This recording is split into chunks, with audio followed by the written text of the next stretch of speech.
thank you everyone for being here with us tonight. How do you feel? Good? Y'all are ready.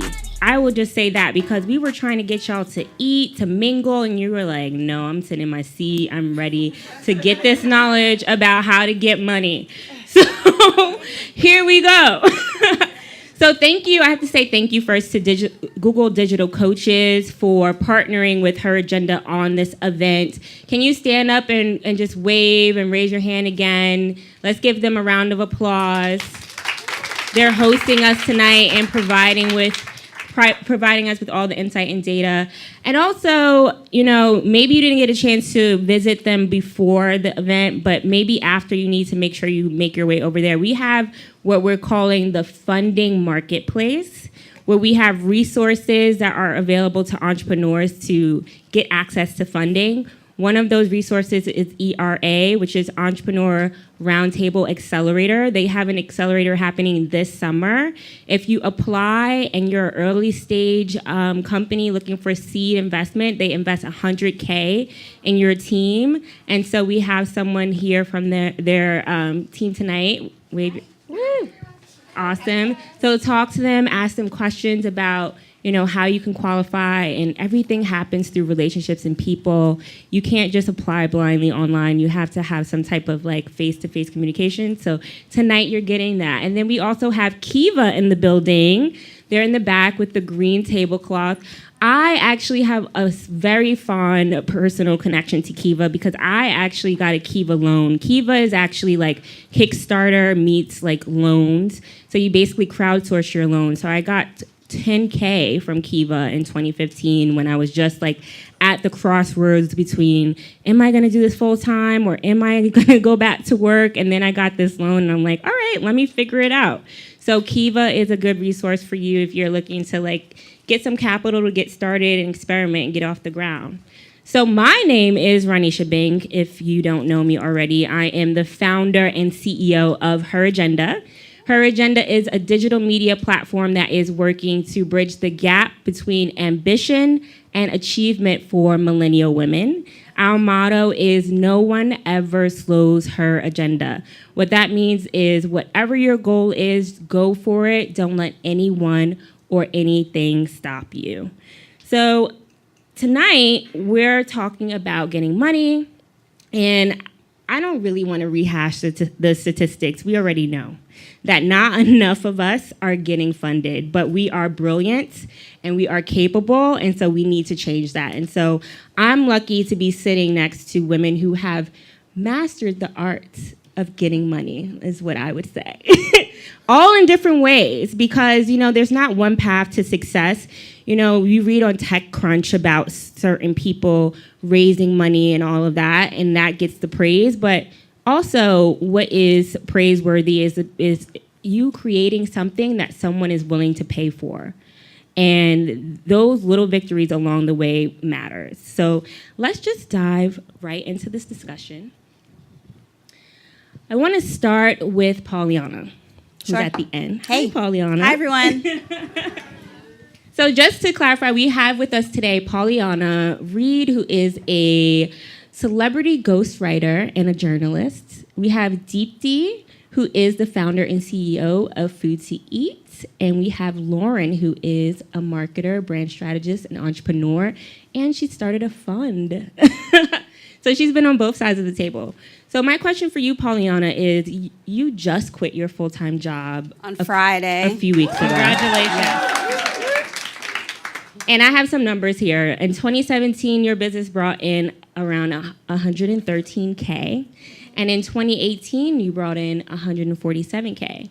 So these six-figure years represent a major jump from 2016 when you brought in 40K.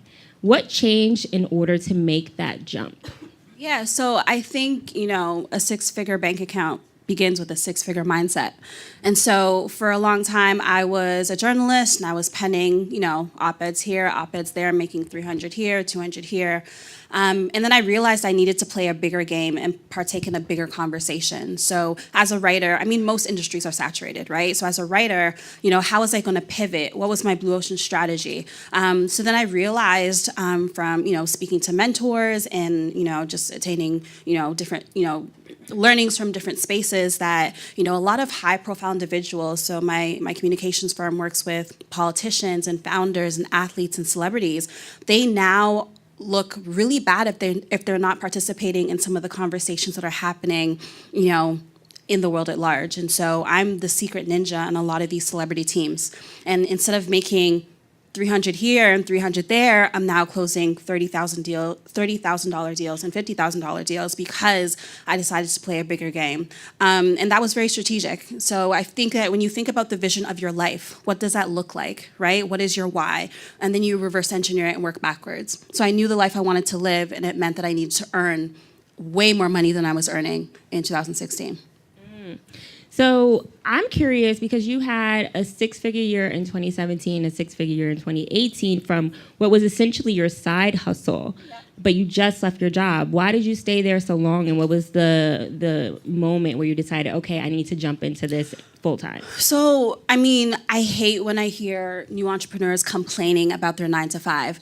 I dropped out of school my second year of college, 2008, right? And I look at the corporate world I look at the world as my classroom, and I look at the corporate world as a place where you can conduct research and data. Like, there's no better business school for me. And so I stayed in my 9 to 5 because I was able to sit down with the corporate executives and pick their brain. I was able to sit in meetings and take notes. I personally think that in order to run a successful company, you have to see and study how one is run. And so I stayed there until I was ready to move on to a different learning environment. And just to piggyback on the last question you said, I also mastered my sales and negotiation tactics. I keep 3 rules in mind, right? You either sell to a new customer, you upsell to an existing customer, or you get a current customer to buy more frequently. And that also helped me. You know how Khaled, everybody used to quote him, and he's like, the price went up. Your price should always be going up. In the beginning, it's a little scary. I remember my first paid speaking gig. They asked me what was my honorarium, and I was like, what is an honorarium? What? I had to ask someone else, and then I said it, and then realized later that I said it way too low. And it happens. That's the mistakes you have to make, and it's scary.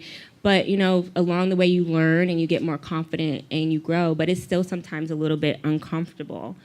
I want to go to Lauren next. You started out modeling, and then you started your own wine company at 19, which got acquired. She was 19 years old. She started a fund, and now you are the founder of a marketing company, which you are at the helm of, where you work with Fortune 500 companies and lead strategy. And it's just, oh my gosh, I can't even imagine what your day is like. But as someone who's been on both sides of the table, as both founder and investor, what have you learned about money? You can never have enough of it. Amen. I also have 2 children. I live in New York City, so this is the struggle is real. The mindset, to Pauleanna's point, you always do have to think about what's next, what's bigger, what's better, and how you're going to get there. And in my case, it's not just for me, and I know Deepti has children as well. I know I don't look like I have kids, but I have proof at home. I do too. Mine are much older than yours though, so we'll leave that alone. My kids are finally checking my dollars and checking my purse. They're 9 and 11. Lauren's kids can babysit Deepti's kids. Pretty there we go. Pretty much. She's got 9 months and 3 years old. But what I've learned about money is that it's always based upon relationships, right? Yes, you have to have a great business. Yes, you have to have a solid model. But a lot of it also comes in taking the time to cultivate relationships with people who want to be vested in your future, whether that's you as an individual, whether that's a business that you're going to start in the future, whether it's a concept that you're planning to create. But that level of investment is always necessary. We can hear about people being scrappy and doing things on a shoestring budget, and sure, you can. But I think we are absolutely moving into a space and a place where you need more than that, right? That can be like your foot in the door. That can be what you do to test the market to see if there's a real opportunity while you might still have a day job. But at the end of the day, you're going to need some real resources to make really big moves. And I think what I find, especially for people like us in this room, is that you're not always comfortable making that ask. You're not always comfortable speaking up for yourself. You're not always comfortable saying, this is what I need and this is why I need it. And people read that energy, right? People read that level of confidence. They read that energy all the time. They feed off of it. It informs a lot of their decision making, even in a split second, whether they continue the conversation or not. Half of the time they've already made their decision. So I'm really passionate about this topic.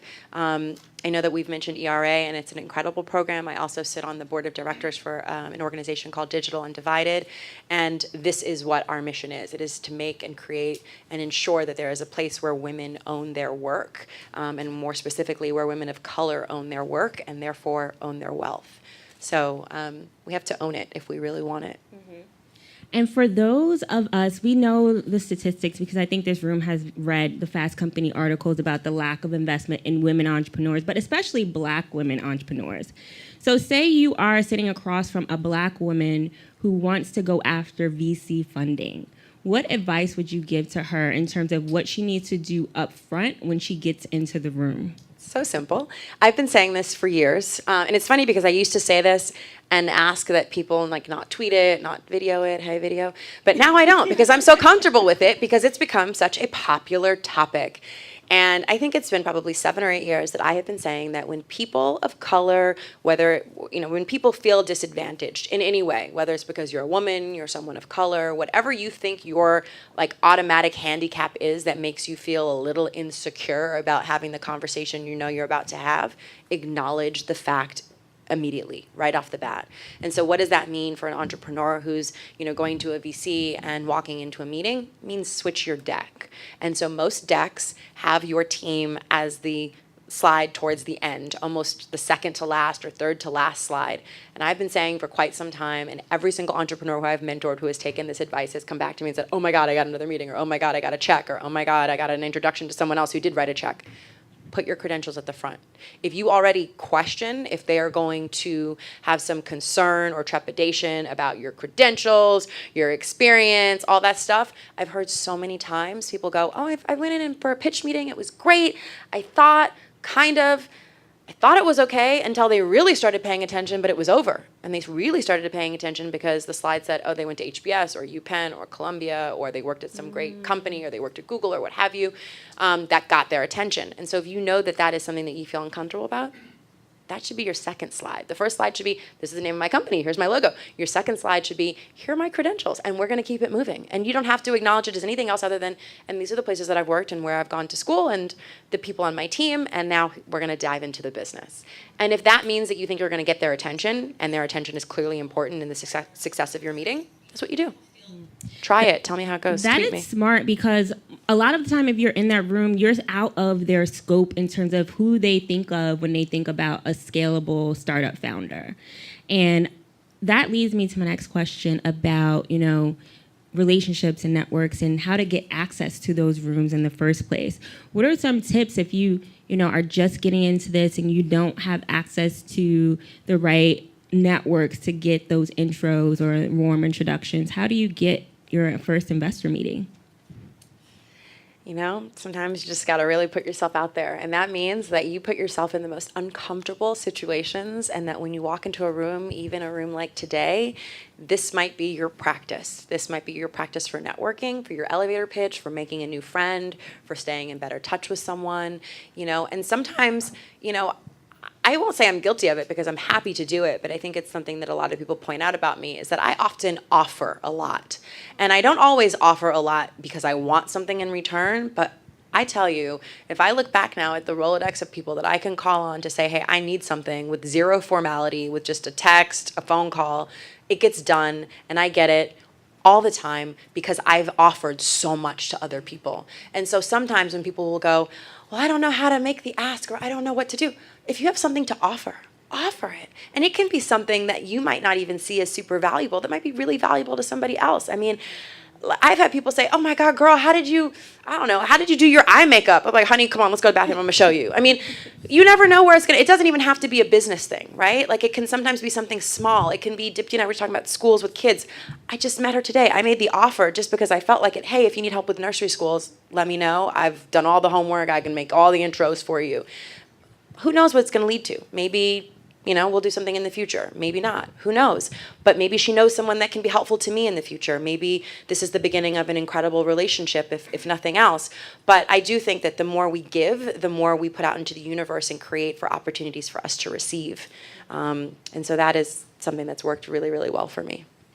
And you, I will say, you're someone who really delivers. Like, when I first met you, you didn't even know me from Adam, and you invited me to your house to do the interview for her agenda. I featured her in her agenda when her book first came out. She has a book called The Path Redefined.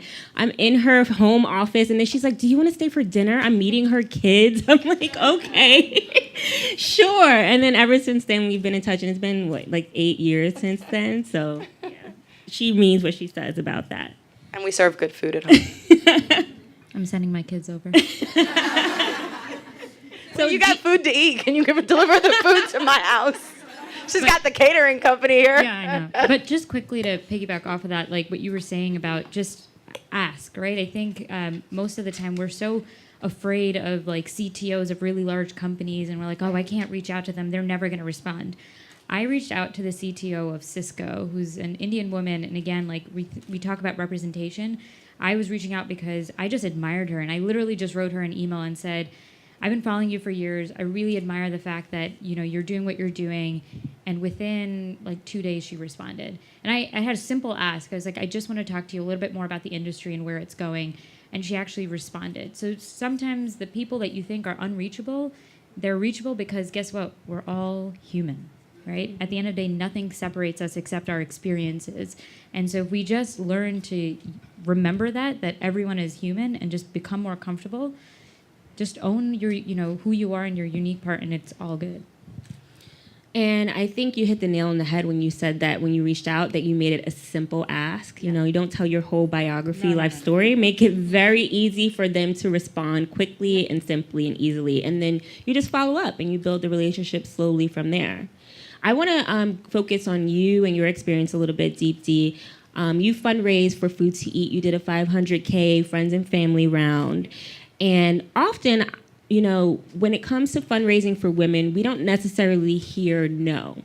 We hear, oh, you're not technical enough, or oh, you need to maybe have a CTO co-founder, or I don't think that this idea will scale. Did you have that experience when you were fundraising? And if so, how did you navigate that?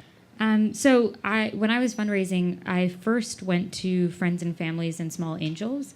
Yes, can you clarify friends and family? Because, a lot of times for people of color, that's not necessarily friends and family. Oh, yeah.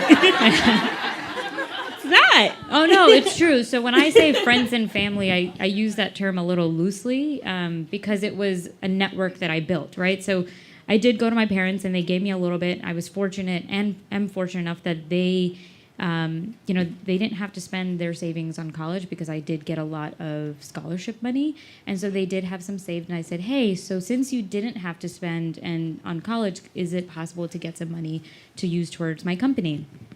They were nice enough to offer, but they didn't just give it to me, right? So one of the things that I had to do, even to people within my network, is that I was showcasing everything that I've done in my past and how successful I was at that, right? So in my political career, throughout college, I worked on a number of campaigns. I talked about what I did there, how I did it, how I built out certain campaigns, who I worked underneath, and, how I was able to grow myself as an individual, and even the responsibilities that I was given as a 19-year-old on a campaign for someone who was running for mayor.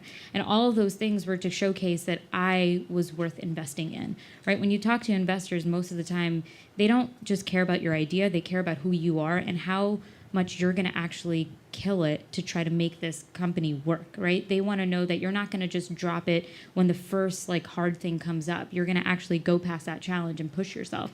So for me, when I was talking to friends and family, yes, I did go to my parents, But the friends aren't like my friends from college. Like, I didn't have friends that were really rich and I just hang out with because they're millionaires. These friends were people that I actually worked with, and people that saw me working, and, you know, that I kept going back to, and I just kept in touch with. I kept telling them what I was doing in my career, and I just knew that at some point that they would be interested, hopefully, to invest in my future.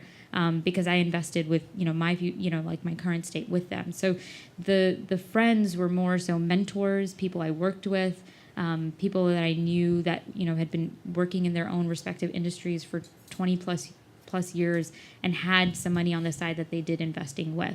I didn't call them angels because they don't do this, you know, as a job, or they don't do it regularly. So for me, friends and family, it's not like I hang out with a bunch of rich folks and they were like, yeah, here's $50,000, take my checks and never have to return. So that was the process for me. It was just, again, telling them why it was important to invest in me and my idea.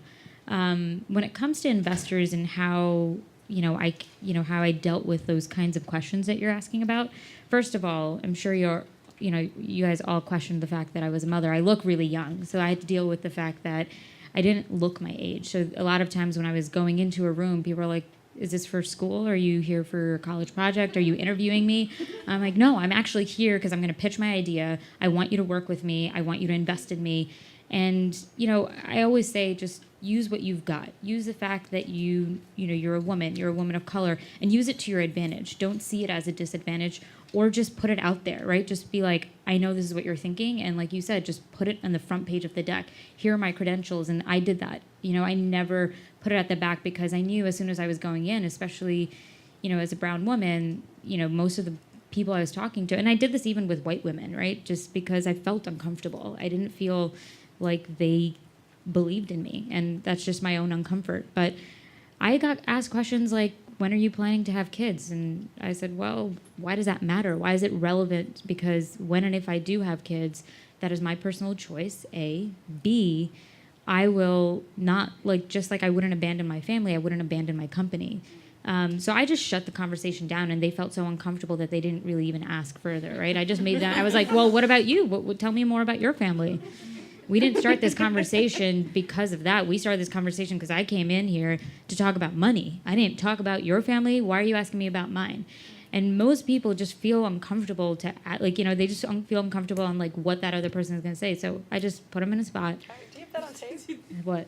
I would love to see that on tape. I just love to see that on tape. No, unfortunately, I don't have that on tape. But, and then I've had some great experiences, right? Like my second company that I started with my husband and a cousin and a fourth co-founder, ERA actually invested in us, and I was, I think, 8 months pregnant. And I went into the room trying to hide my belly, thinking like, oh shit, they're not going to invest in us. You know, they're gonna drop us. They're not going to even give us the second round. And it never came up. And that was amazing because things are changing. We are allowing people to understand that this is a norm. We're not going to drop something just because we're 8 months pregnant. If anything, being a mother has helped me prioritize my life better. You know, I have it like every single time I go into a meeting, it has to be a meeting that's going to help me, like, with my company, drive some more revenue, give me another opportunity for speaking or something. I have, like, these 3 things in my head, and I'm not going to do it if I'm not going to get those things out of that meeting or speaking at an event, whatever it is. So just keeping that in mind is really important. And so I tell people all the time, being a mother has helped me prioritize and has made me a better entrepreneur. And I even wrote an article in Forbes about it, so I will tweet that out if anyone's interested. But just things to think about. And so just shutting down those conversations right in the beginning is really important. Did you ever try to go after VC funding? I did. And for our first business, it just didn't make sense because of the pivot that we had. We started off as a consumer model, and then we pivoted into a B2B model. And it wasn't the right space. When you're going to VCs, they're looking for, one of 2 things. Like, most of the time is how quickly you're going to make a return for them and how quickly is your company going to scale. And we're a very service-oriented business, that it wasn't something that was proper for VCs. So I did go to VCs and just quickly learned that it just wasn't the right place for us for food to eat. Try to build a business where you generate revenue and can sustain to some degree on that revenue. A lot of times we think the first thing we need to do when we start a business, we live in this culture that everybody thinks like that's the only way to start and grow a business. But you can create a business where you work off your own revenue and you use that to sustain yourself, build product market fit, and then go to an investor when you've built something that you think is investable in, right? Like and then you also have power over your own journey because you can do what you want with your ideas in the beginning. So creating a business where revenue is a part of that model, a lot of times people are like, I'll just give the product for free and see what happens. And that's great, but it's hard to raise that initial capital. So those are 3 things that I would consider, but definitely accelerators are an awesome place to start.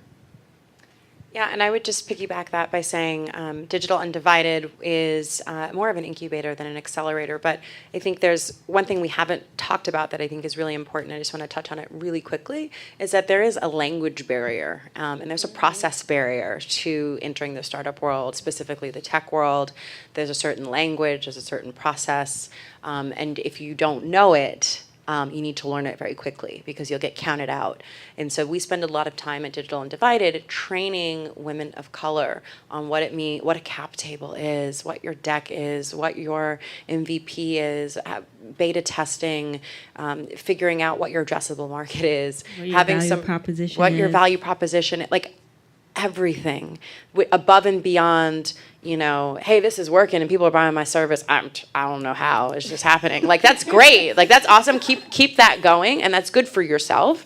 And that's the joy of being a privately held company and kind of self-funding yourself either with your own cash or through revenues, is that you don't have to necessarily have an assembled board or people to answer to, but it's good for you to have that information for yourself, if nothing else, right? Because that's what's going to actually help you grow and not just coast. And I think that it's easy to coast, and I think that that's part of our handicap, is that as women of color, we are expected, for the most part, though it's an unfair assumption, to want to have and create what's called lifestyle businesses. And so lifestyle businesses are businesses that run our lifestyle and don't do much else, right? Or maybe they support like an assistant or some family members or some friends or whatever, but those aren't seen as kind of investment grade opportunities, if you will, because they're deemed to be things that might just work for you and that won't work for me as an investor or somebody else. So I think that getting over that language barrier, that process barrier, and making sure that you show up in the room prepared to speak the language and to compete with people who don't look like you is incredibly important. So as a resource, I would say Digital Undivided is great. As another resource, a company that I also advise is Pipeline Angels. And they are an organization of women, many of whom are incredible executives and C-suite women themselves who are looking for opportunities to learn how to be angel investors, and then they angel invest together. And so they have an extra kind of sensitivity, if you will, with their lens of the opportunities that they look at because they're women too. And so I think those are some really, really great resources as well. And then, of course, whenever you have opportunities to come into rooms like the one here today at Google, take it. Take it, meet people, get here early, follow up with people. Don't just be a paper card collector. Like, actually do something with that. Follow up. LinkedIn people. I hear people recently saying, oh, I don't know LinkedIn. I don't use LinkedIn. I'm like, I don't get that, How else do you track where people work these days? How else do you track, like, who might know somebody that you need to know, right? Like, I sit on a board of another company. We were going through acquisition talks, and I got really annoyed with one of the founders because I said, we're talking to who? Like, I saw it in it's an investor update email. And they said, well, we're having some, like we're in conversations here, but we're getting some resistance. Oh, well, maybe it's not resistance, but it's been slow getting a response. And I'm like, I know the CEO. Well, they said to me, well, how would we know you know the CEO? And I'm like, did you check LinkedIn? It's my first connection.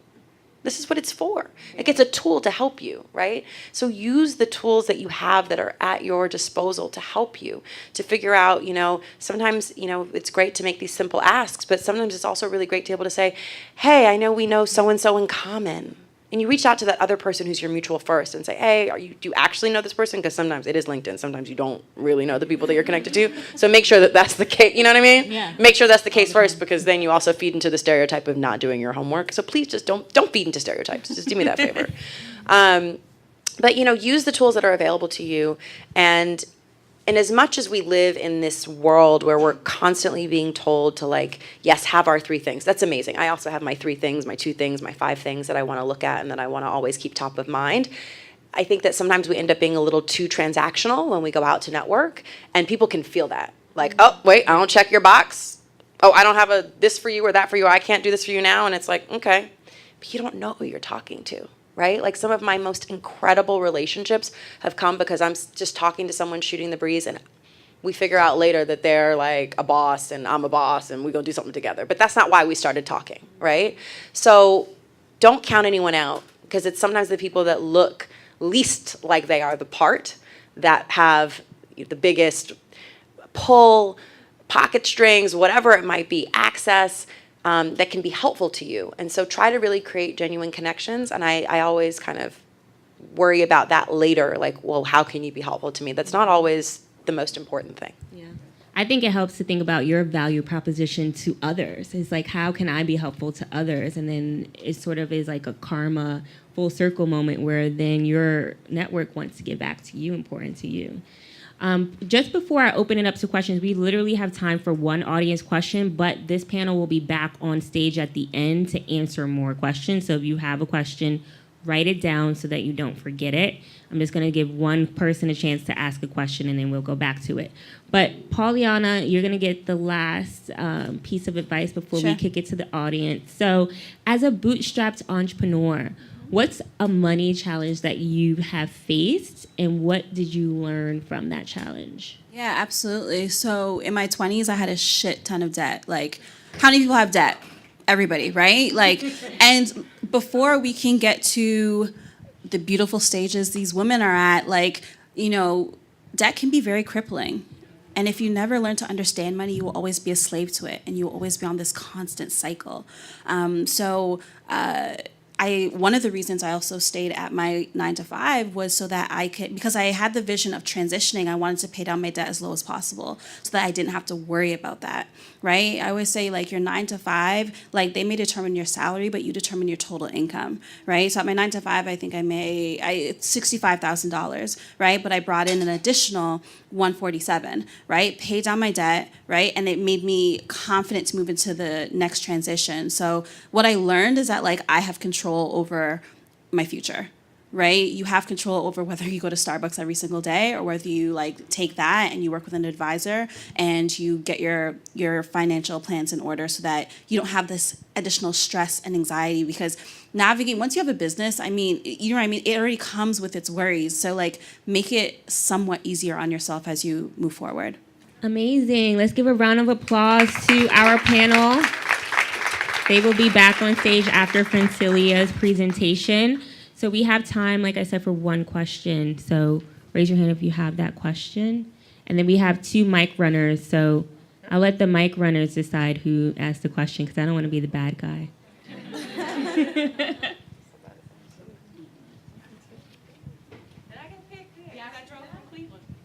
You drove from Cleveland? 7 hours, yes. No, Cleveland is further than 7 hours. Cleveland, Ohio? No, it was 7. It's a smooth ride.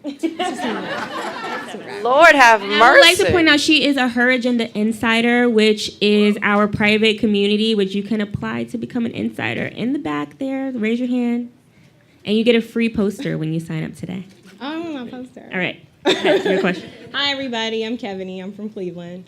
And I think this question is for Lauren, because I feel like I'm like vibing with you on the frequency with making it not transactional. The industry that I promote, or not promote, the industry that I'm in generates $26 billion a year. And so 76% of girls in this industry are mothers before their 21st birthday, and they lead to higher rates of criminal convictions, living in poverty, and their kids are taken. So it's the foster care industry. So I grew up in foster care. I wanted to brand it in a way that would make it cool. So I started engaging celebrities and elected officials in the plights of foster youth. And it's afforded them access to go to concerts, sit courtside. Jay-Z gave us a cool shout out on stage. However, because of how attached I am to it, from my own personal experience with being in foster care, when I talk to people, they can't see that particular population as a place they would want to donate dollars to because of the data and the outcomes of this particular population. So it's created barriers for me when talking to people about this population and why they should invest their time or dollars before they become the 76% of girls who are having their mothers before their 21st birthday. What would you suggest I change? Because you talked about diction, and a lot of times when I'm in meetings, I'm no longer operating in a fear of loss because it's just like, look, I put the credentials, like you said, in the deck on the front end of the things that I've been able to do as a former foster youth myself, but it's not making headways. Am I not talking to philanthropists? Is it the diction? Is it just not the right person? Is it just not the right time? I mean, like, what would you suggest? I know we don't have a lot of time, and that's deep, so I want to talk about that offline as well. But in short, I will say that do you share your own experience at the forefront of that conversation when you're speaking to donors? Sometimes I do, because when I start getting into details, it's like, don't do that. Yeah, so this is Right. what I would say. This is my quick advice, and this is in a vacuum, and then we can talk more about this. But I can give you an example. I sit on a lot of philanthropic boards. The biggest board I sit on is at the Metropolitan Museum of Art, and I sat on that board for 9 years now. And when I had my first business, which was a wine company in Virginia, there's an organization based out of DC called the Lupus Foundation of America. And their president, Sandra Raymond's like, oh my God, I met her through some people. Oh, I got to get you on board. We've got the Butterfly Gala in DC. We want to have you involved. And I said, great, we can have a time at the tasting room where we donate a portion of the weekend sales to your organization. And that did really well. And I was so excited. I liked her. The more I knew about the cause, I wanted to help the cause. I had no personal connection to lupus. I don't have a friend with lupus. I don't have family with lupus. It didn't really matter how much I cared about the cause. I was not as helpful as I thought I could have been, given my track record of success in philanthropy and fundraising and getting people's eyeballs and attention and eventually their dollars. And I realized in that moment that if you don't have a personal connection to a cause and your own story to share, people aren't going to give. So you need to start leading with your own story, with your why. Why are you here? How have your foster parents and your experiences, I don't know your full story, but were you ultimately adopted? What is your story? You have to be comfortable sharing that at the very beginning and saying, I want other girls. Is it only girls? No, it's the data's bad. So But your organization? Oh, no, I do boys too. Okay. So I want to make sure that there is never another child who sits somewhere worrying if they're going to be adopted one day or what their future is going to be like, or that, is walking to school and in a classroom feeling as though, well, somebody else has parents coming for cupcakes and I don't. These are things that pull on heartstrings and get people to remember that they're human. And when you tie them to your own experiences and say, you wouldn't have known this if I hadn't have told you. And everyone should be afforded that opportunity. Everyone who's coming through my program should be afforded that opportunity. They didn't choose this situation for themselves. Some irresponsible adult chose this situation for them. And I think that is the story that you're going to have to start telling, in the way in which you're going to have to start leading to get people to pay attention to the words that come out of your mouth and how important they are, because they touch you. And also, just to add to that, you can also pick the investors, right? You don't always have to be at the mercy of the investor. If an investor doesn't want to hear your why, they're not the right investor, right? At the end of the day, you want somebody you get along with to invest in what you're doing. And your story is most important to why you're doing what you do. It doesn't even matter what you're doing. It's the why. It's because what you went through in that experience is what is so precious to this, movement that you're trying to change. And so a lot of times, you have to be picky, even though you may not feel like you're in the position to be picky because you need the money. But just be picky at some point, because your story really matters. The why is always really important. And then I'll just end by saying, in the investing world, when we're talking about fundraising, which, yes, you're still fundraising too, but it's different, philanthropy versus investing and looking for ROI in dollars, right? So these people would be looking for, hopefully they're looking for ROI and impact, right? And so what is that? What are your track records? What are your data points, your metrics that you can point to, other than smiling faces? And smiling faces are incredible, but you've got to share those stories. I sat on the board at the Apollo. We have a Divas Luncheon tomorrow that's specifically for giving money to our arts and education programs. And people don't even know enough of the work that we do at the Apollo around arts and education. They think it's just performances at the Apollo. No, we have to remind people all the time. And that's the unfortunate part and the really, really, really hard work of nonprofit work is that you have to constantly remind people of why you are doing the work that you're doing. And the last thing I'll say, because this is something that we deal with at Digital Undivided, which is also a nonprofit, is that sometimes when you show up better than they expect you to, they think you don't need it. I don't have the answer for that yet, but I'm working to solve that this year for us at DID. When I get the answer, I'll let you all know. But unfortunately, it's like, shoot, if you don't show up looking like you came from the street, you know, like what do you have to do? Why can't we show up? Why can't you show up looking fly? You know what I mean? So we're going to work on that. We'll come back. I know you have so much to share. My question is for, I don't know how many other women are mothers on this panel, but the two who identify as being moms. How are you able to have a work-life balance with running your own companies? And like, what kind of relationship are you able to build with your children while you're doing everything that you're doing, being fabulous? Well, there's a picture of me everywhere in the house, so they see me everywhere. No, I'm just kidding.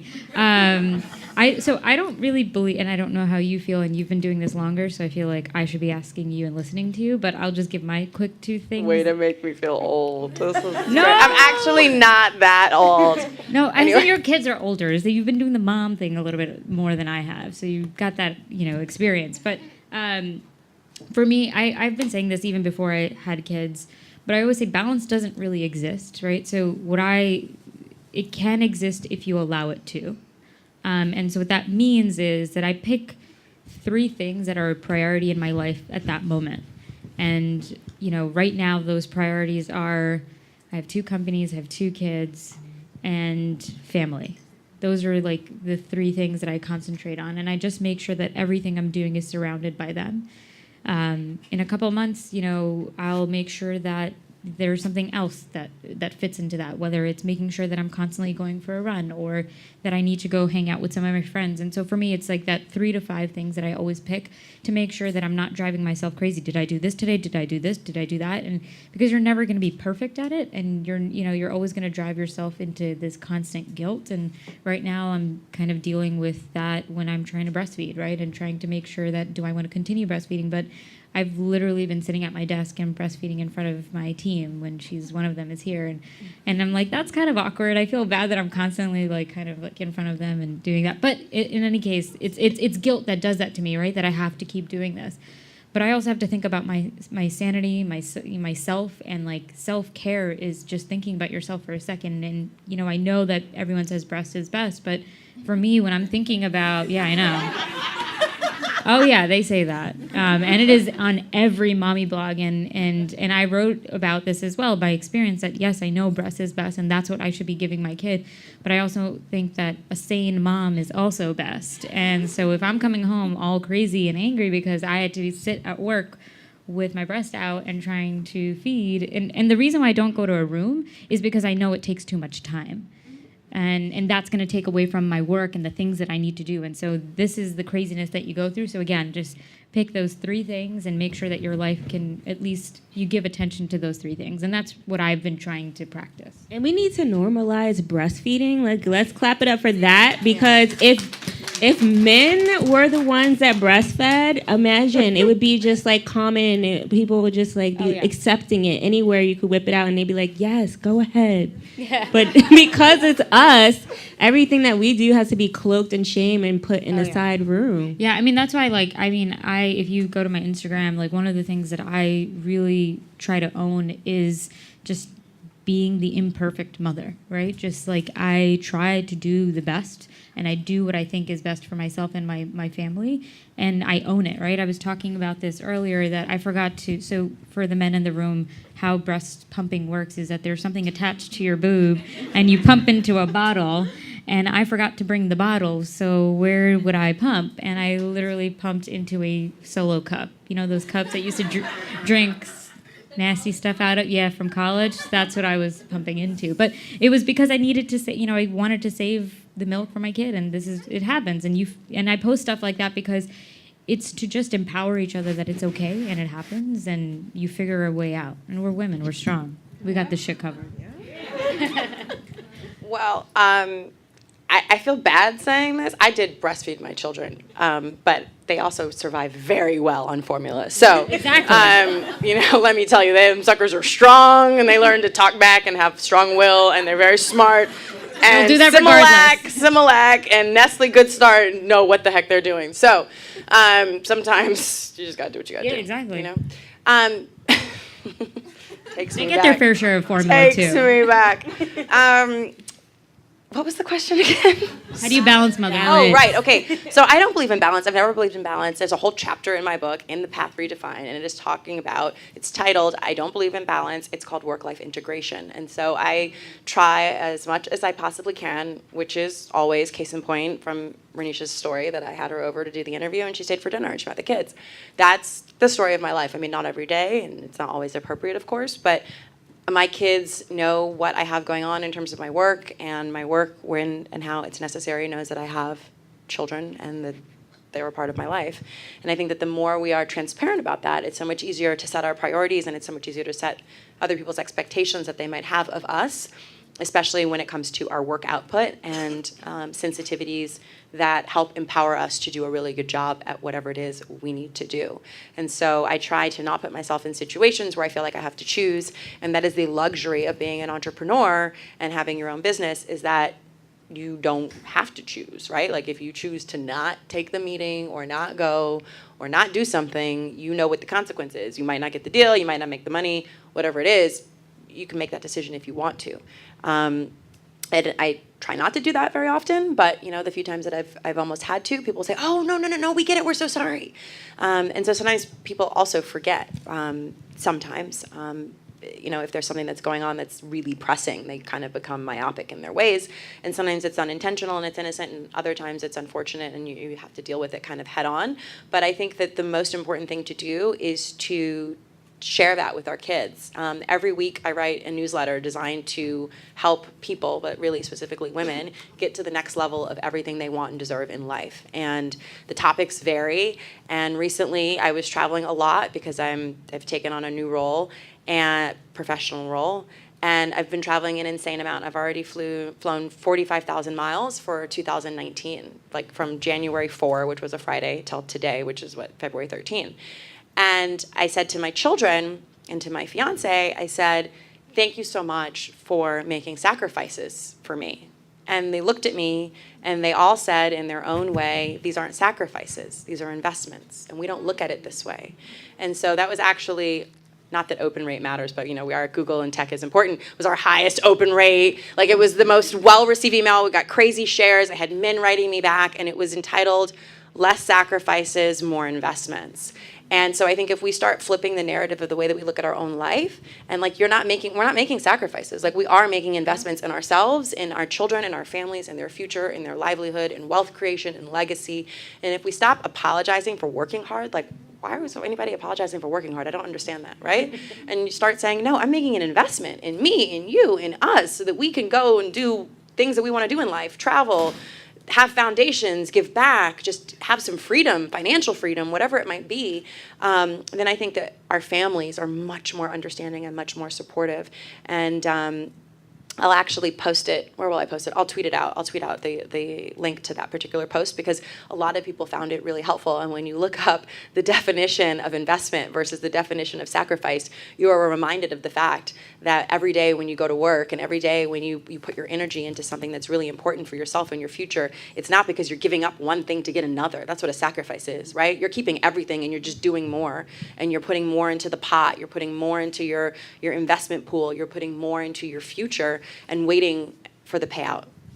And just going back to that, integrating, I used to call it inclusive parenting, because I took my son to Israel to a conference that we were both attending a couple of years ago, and, to South by Southwest when I was speaking, my husband and him were in the back while he was probably making a shit ton of noise, but people respected that. People liked the fact that, I brought my kid because he's seeing his mom being a badass, right? He's seeing his mom doing things that weren't the norm. And, most women apologize, oh, so sorry, I brought my kid. I'm like, no, I brought my kid so you can see how great I am, because I want him to worship me, Because I'm sure when he turns into a teenager, he'll be like, what? No, I'm not hanging out with her. But we need to make our children to understand that women are not meant to just be the caretakers. women are meant to be wherever they want to be, which is a boardroom, which is on a panel, speaking wherever, like that's what they need to learn and make that a norm. And so if they see their mothers traveling and, and understanding that it's an investment and not a sacrifice, that is like changing the narrative of what motherhood and parenting looks like. My husband can feed the child. He doesn't need to be attached to my breast. Like, yes, go make a bottle. Like that's what it is. People still thank me. People still say, "Oh, my husband's so great. He wakes up in the middle of the night." I'm like, it takes two to make a kid. Like, Deepti says all the time, like the dad is not the babysitter. He's also a parent. I'm babysitting today. Get the fuck out of here. You're not babysitting. You're watching a kid. Do we have another question here? She was the first person to arrive at the event, so I will go to her because I know you've been waiting. I don't need a mic. Oh, okay. We do need you on the mic. You might not need it, but we need it. Sorry. Hello, my name is Buki Ojefo. I am the founder and executive director of Hair on Purpose, which is a nonprofit organization empowering women and girls through hair education.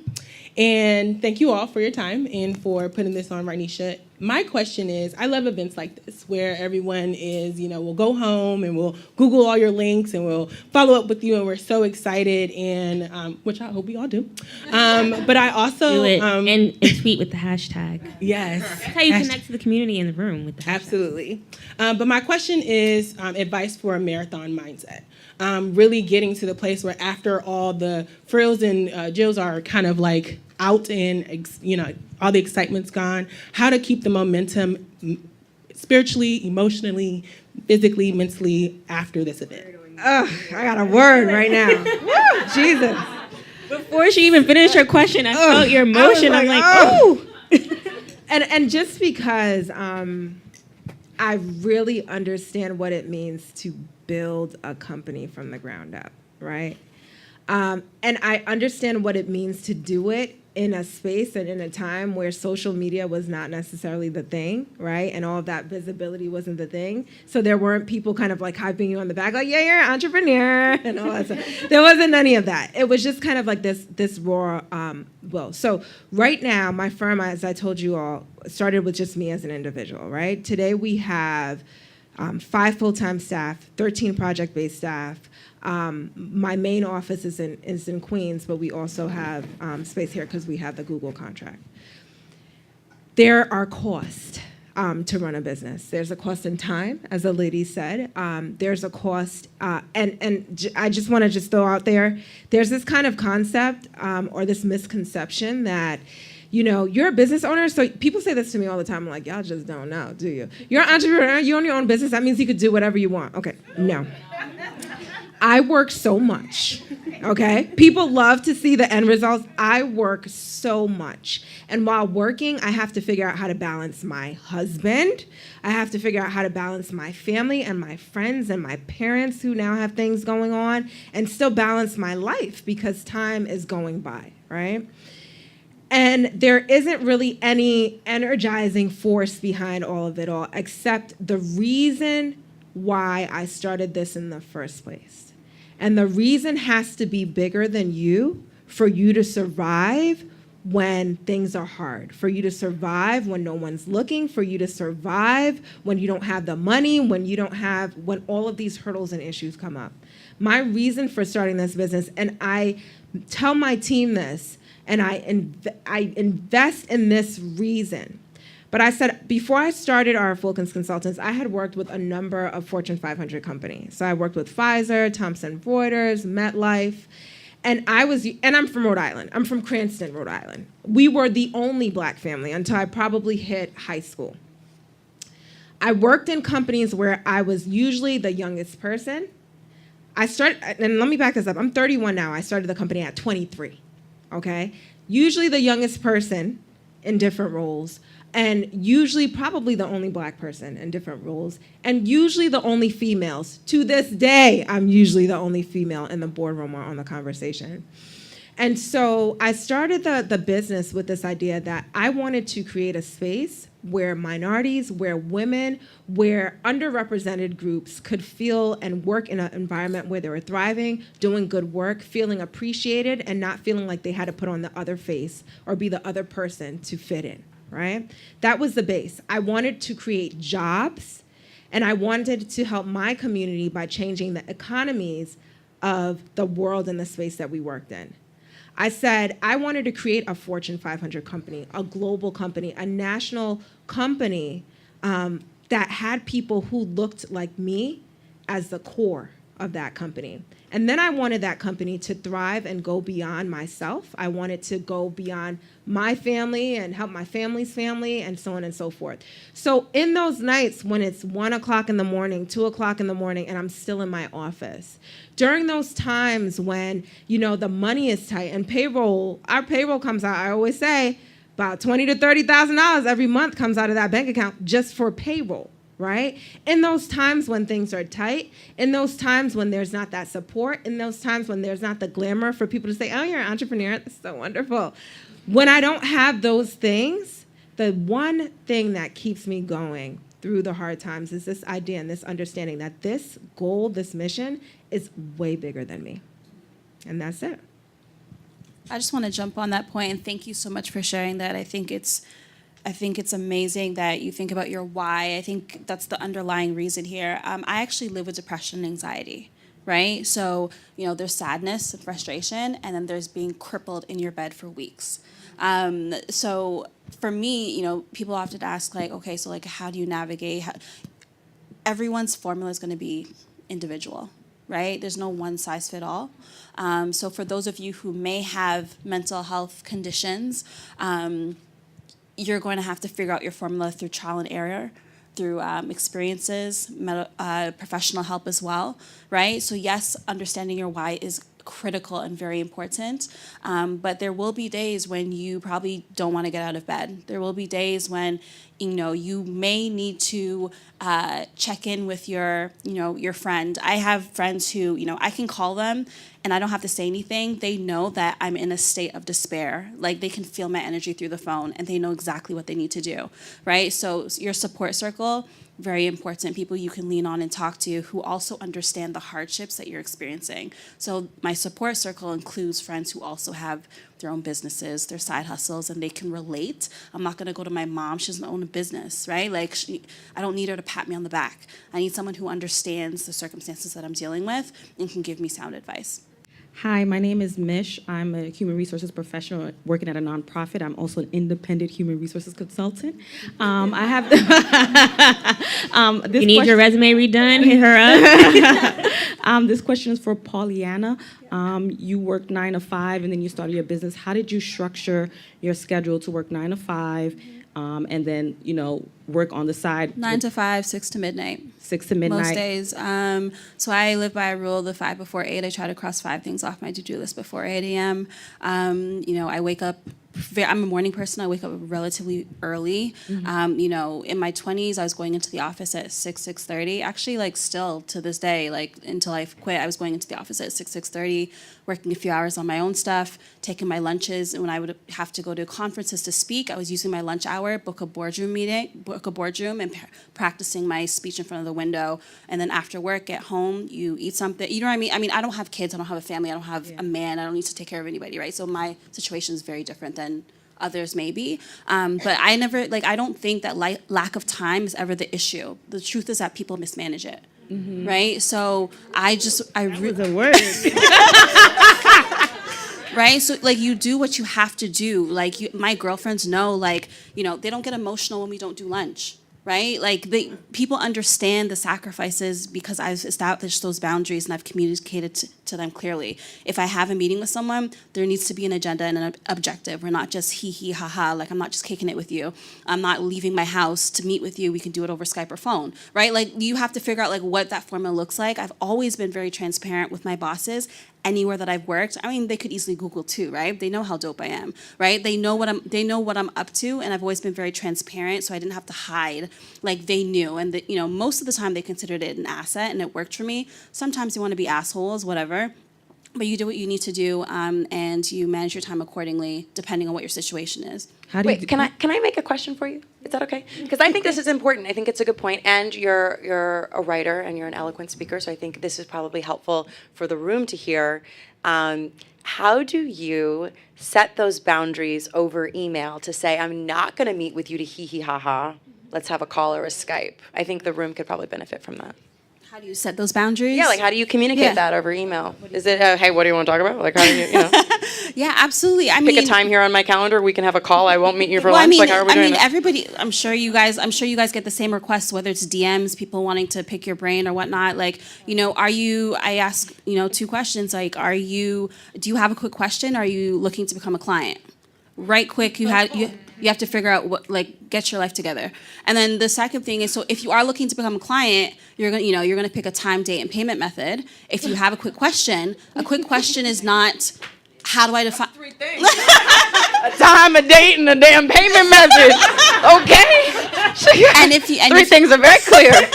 I like it. and if you have a quick question, a quick question is not, how do I build a brand? And that's why it's important. Content production is not optional. I have so much content. If you throw a quick question at me, I likely have a link, a video, a podcast. I have something for you, so I don't have to necessarily deal with you.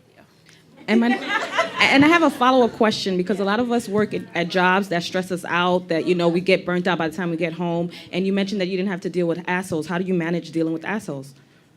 How do I manage dealing with assholes? I mean, this is You know real what? life. My work was always so meaningful to me. So, I mean, if I had to take a call, I would, again, I would sneak away, take a call.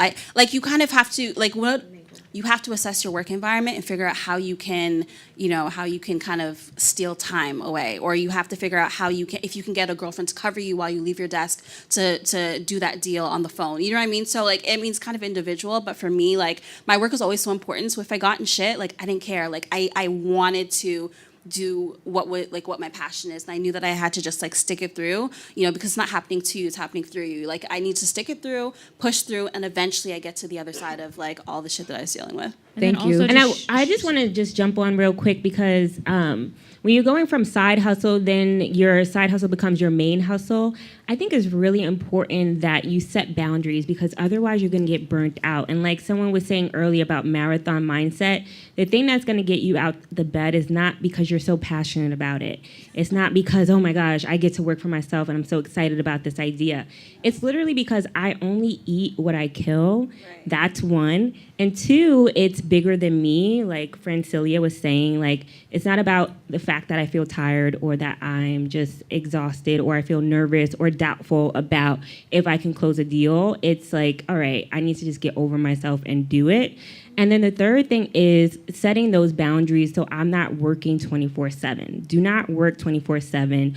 Because, again, you will burn out. I'm not team no sleep. I definitely get sleep. I will sleep in on multiple occasions. I don't care. But the key with that, and with even taking time for yourself, seeing friends, going to brunch, is to make sure that you look at that time as an investment.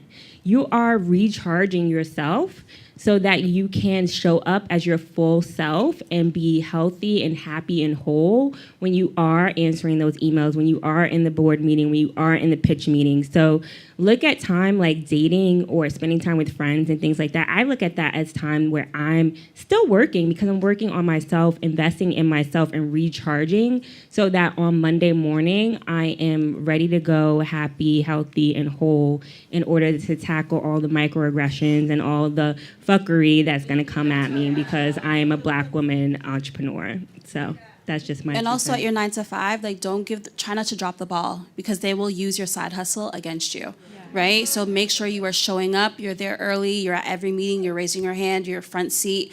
Do not give them a reason to use your side hustle against you, because it'll blow up.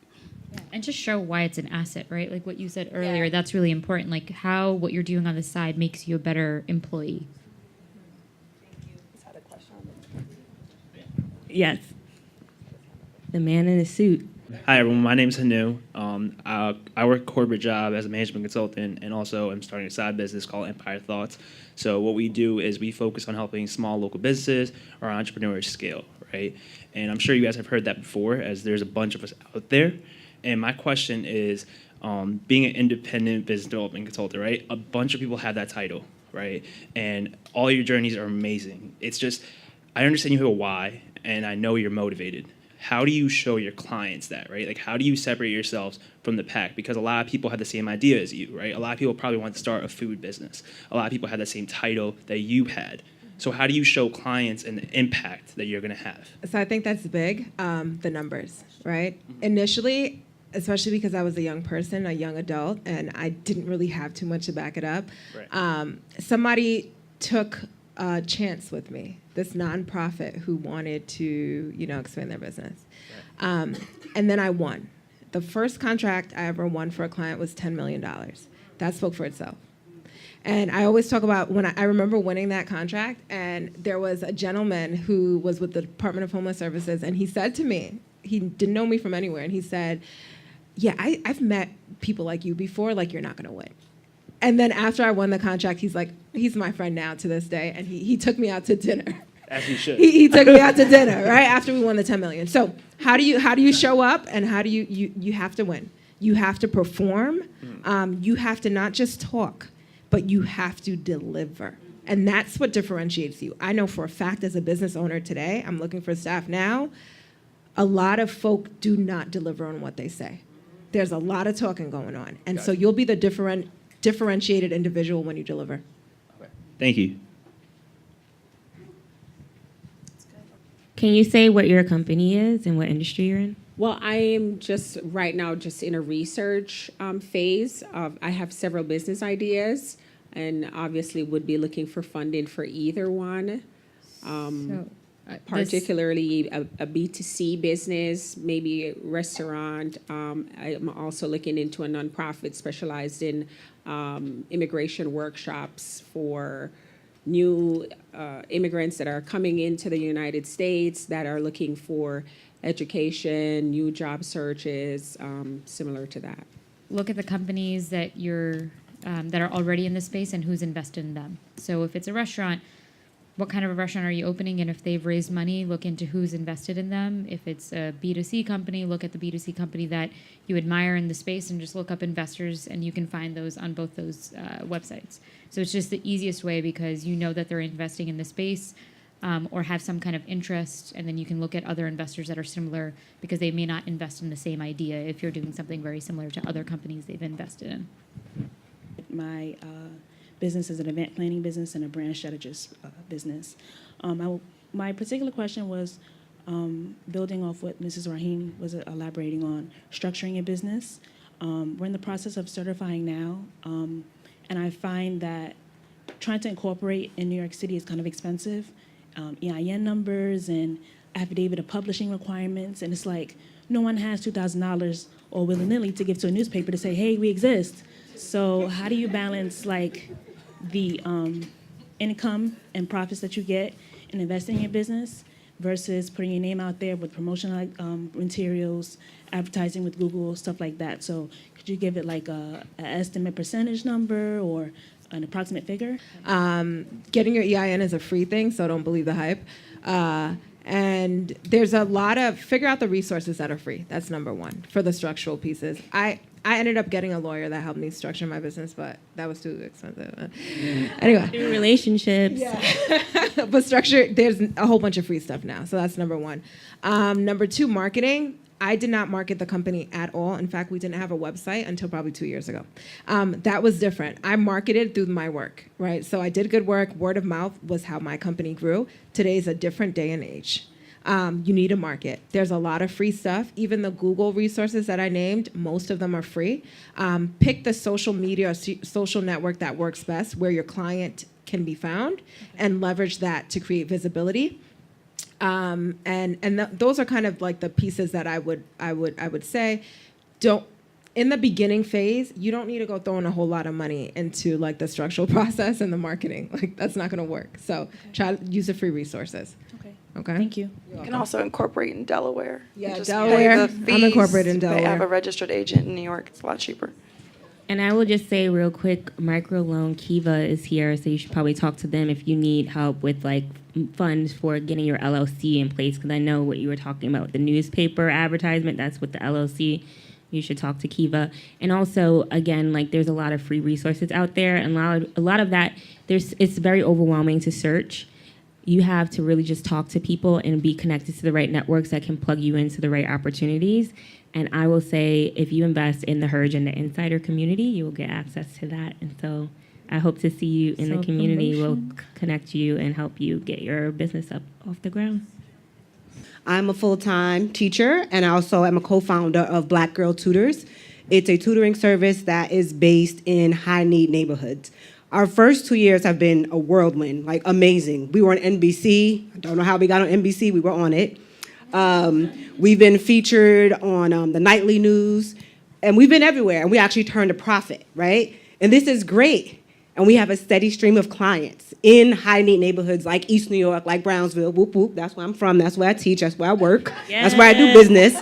But we're at the point where, and I say we because I have 3 other business partners, we're all teachers. And by the way, we funded ourselves. We just pooled our money together, 6 teachers, and we funded our own business. No startup loans. But we're at the point where we want to reach more individual children. Right? We do have a contract with the community-based organization, and we also are working on a contract with the foster care system in New York City. But what about the individual kids that we wanted to work with? Kids like me who needed tutoring. And we're at the point where we're a for-profit business, but I'm like, do we go to be a nonprofit? Do we start a GoFundMe? I have no idea. I just want to get our services out to families who need it. And families are being turned away because they just can't afford our service.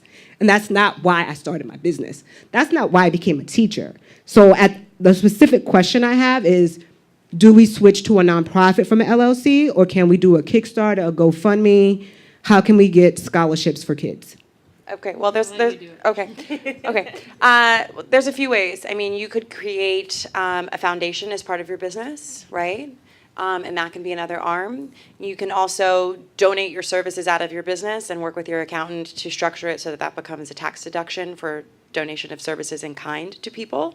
That then, you put your hourly rate, whatever it is, and that then gets deducted against your income as your in-kind services that you've given to children in need.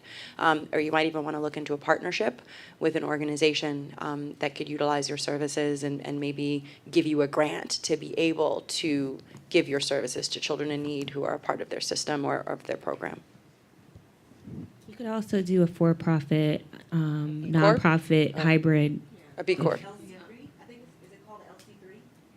I know about it. A B Corp. A B Corp is a social good corporation. Yeah. But are you an LLC? We're LLC. So I mean, it would be a little complicated to make a B Corp, but and there's different tax implications. But you could explore that as well. All right, we'll do one last question. Hello, everyone. My name is Candace. I'm the founder of 32letter.com. My question is, who is your money mentor? Who's the person that you go to speak about, money problems, expanding, goals, dreams? Who is that person to you, and what did they give you? I think everyone can answer it quickly, and you have 10 seconds. Oh, Jesus. All right, my money mentor, her name is Patience Ameniki. She actually owns the building where my office is now. She started off as a homeless person who immigrated to the United States, now has the 3rd largest home health care agency in New York. My money mentor, I don't have one person. It's through my networks, through my Forbes 30 Under 30 community. I went on this trip to Israel called Reality, and there's just people there who have started billion-dollar funds, and just I'm constantly putting myself in rooms where I'm like, wow, you did that, and just keep in touch with people, and I have specific direct questions. So they're not my mentors necessarily, but occasionally, because we built a relationship of trust, I can go to them and ask them about negotiating certain things. And one of my first mentors is a woman named Ty Beauchamp, and she comes from media, and now she's an entrepreneur. And sometimes when I get random questions about contracts or negotiations, I'll text her, send her the screenshot of the email and be like, how do I reply to this? And she'll text me within 5 minutes and be like, say X, Y, and Z. Or she'll call me and be like, this is what you need to do. So that's it. I don't know if I have a money mentor, to be quite honest. I think I've made some pretty good money decisions. I don't know how or why, to be honest. I think it's just intuition. But I have a great money manager who's a woman who's incredible, Stacey Francis. So I I guess, I don't know, she might mentor me more than, I guess she mentors me. Yes, I guess you have a money I don't manager, know, okay? No, I mean, I guess she mentors me. I don't know. She makes good decisions, so I'm not too mad. And then I let my accountant mentor me, because the tax code is complicated. So, you need a good accountant to like break down the rules, especially now that they've changed. You know what I'm saying? So make sure that y'all know what the new tax rules are. My money mentor has been an advisor that I work with, my husband, because he comes from a finance background, and my parents, because I think one thing that's really important is financial education. And my parents did a really good job at like teaching us where the money was going, how it was being spent. And so now I'm trying to be a money mentor for my children, and hopefully financial education can be a part of public schools and education everywhere. So also just educating myself through all these people. A combination of all the answers. So definitely accountant, bookkeeper, like financial advisor. I confide in them a lot. But also too, like Steve Harvey says, if you have 5 broke friends, I guarantee you'll be the 6th. So I try to make sure that like I'm constantly hanging out with people who earn 5 zillion times more than I do, because like I want to learn like how do they think, how do they process things, how do they strategize. So friends and my team. All right. Amazing. So thank you to all of you for being here. I know that this was a long time to sit, but raise your hand if you learned something new, if you walked away with a resource, a new connection, something. Awesome. So let's give this panel a round of applause.